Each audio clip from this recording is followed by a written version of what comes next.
अस्सलाम वालेकुम, welcome in the Libaas new vlog. आज मैं बनाई थी मज़ेदार सा लसानिया। चलें इसकी रेसिपी की तरफ चलते हैं। यहाँ पे मैंने एक पैन ले लिया था। उसके गर्म होने के बाद इसके बीच में 2 टेबलस्पून मैंने ऑयल का ऐड कर दिया था। उसके बीच में जब ऑयल गर्म हो गया था तो उसके बीच में मैंने गार्लिक ऐड कर दिया था, चॉप हुआ हुआ। उसके बाद साथ ही मेरे पास ज़ीरा था, 2 टेबलस्पून मैंने ज़ीरा ऐड कर दिया था। इसके बीच में एक बड़े साइज़ में मैंने ऑनियन ले लिया था। अगर आपके पास 2 छोटे हैं तो आप 2 इस्तेमाल कर सकते हैं। मैंने जो है ना प्याज़ों को चॉप करके डाला था। आपके पास चॉपर है तो उसमें चॉप कर लें, वरना क्या कहते हैं बारीक बारीक कटा हुआ भी इस्तेमाल कर सकते हैं। और इसको इतना सौटे कर लिया था कि इसका कलर चेंज होना शुरू हो गया था। इसके बीच में मैंने फिर चिकन का कीमा ऐड कर दिया था जो कि हाफ़ केजी था।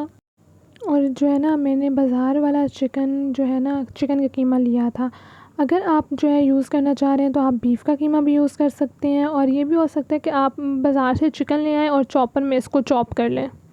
बट मैंने बाज़ार से ही करवाया था इसका कीमा, और इतना बारीक कीमा इसका नहीं करवाया था ताकि इसके चंक्स आते रहें बीच में। और फिर इसको अच्छी तरह उसी ऑयल और प्याज़ों का जो पानी था उसी के बीच में मैंने इसको पका लिया था। और इसी के बीच में मैंने 1 टेबलस्पून नमक का ऐड कर दिया था ताकि चिकन मतलब जो कीमा था वो जल्दी से कुक हो जाए। आप देख सकते हैं एक प्यारा सा कलर आना शुरू हो गया था। मेन पार्ट इसका क्या कहते हैं टमाटर प्यूरी थी। अगर आपके पास टमाटो प्यूरी बाज़ार वाली है तो आप इसके बीच में वो भी यूज़ कर सकते हैं, वरना मेरे पास जो है ना टमाटर फ्रीज़ हुए हुए थे, मैं वो यूज़ कर रही थी।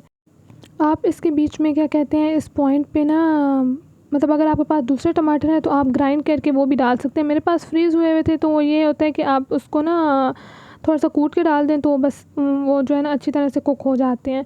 और यहाँ पे मैंने इसको अच्छी तरह से कुक होने दिया था और देख सकते हैं आप कितना प्यारा कलर आना शुरू हो गया था।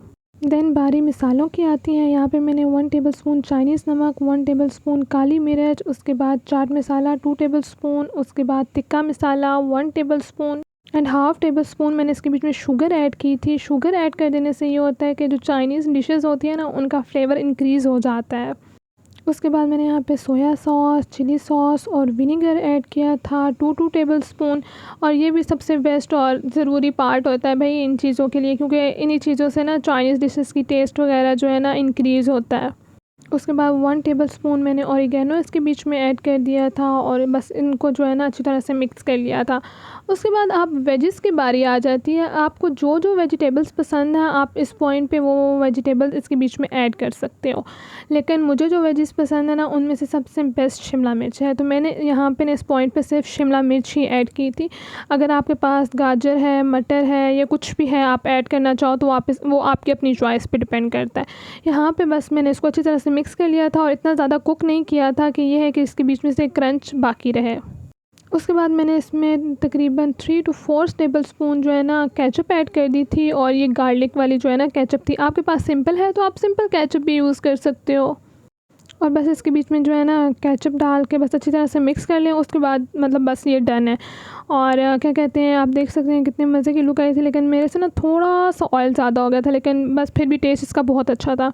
दूसरी तरफ हम वाइट सॉस बना लेते हैं। वाइट सॉस बनाने के लिए मैंने 2 टेबलस्पून जो है ले लिया था बटर, और उसके बाद 1 टेबलस्पून ऑयल ऐड कर दिया था। उसी के बीच में जो है ना उनको गर्म होने के बाद 1 टेबलस्पून मैदा ऐड कर दिया था और इसको अच्छी तरह से मिक्स कर लिया था।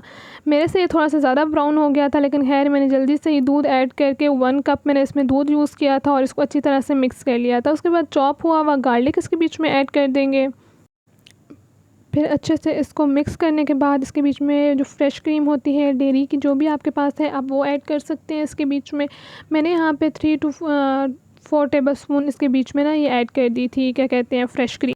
उसके बाद 1 चिकन क्यूब ऐड कर दी थी इसके बीच में, और क्या कहते हैं बाकी ज़ीरा ऐड कर दिया था, वो भी बस कुछ स्प्रिंकल किया था। उसके बाद हाफ़ टेबलस्पून नमक और हाफ़ टेबलस्पून ही काली मिर्च ऐड कर दी थी। उसके बाद आता है कि आप लज़ानिया को डिश आउट कैसे करेंगे। मैंने लज़ानिया की शीट्स को भी बॉयल कर लिया था और सबसे पहले बस जिस तरह नॉर्मली आप मैक्रोनीज़ को बॉयल करते हो इसी तरह बॉयल किया था, लेकिन इसमें ये होता है कि आपने इसको बिल्कुल सीधा रखना होता है। उसके बाद सबसे पहले मैंने नीचे वाइट सॉस की लेयर लगा दी थी। उसके बाद ऊपर लज़ानिया शीट लगा दी थी। उसके बाद ऊपर जो मैंने मसाला बनाया हुआ था कीमे का वो इसके ऊपर इसकी लेयर ऐड की थी।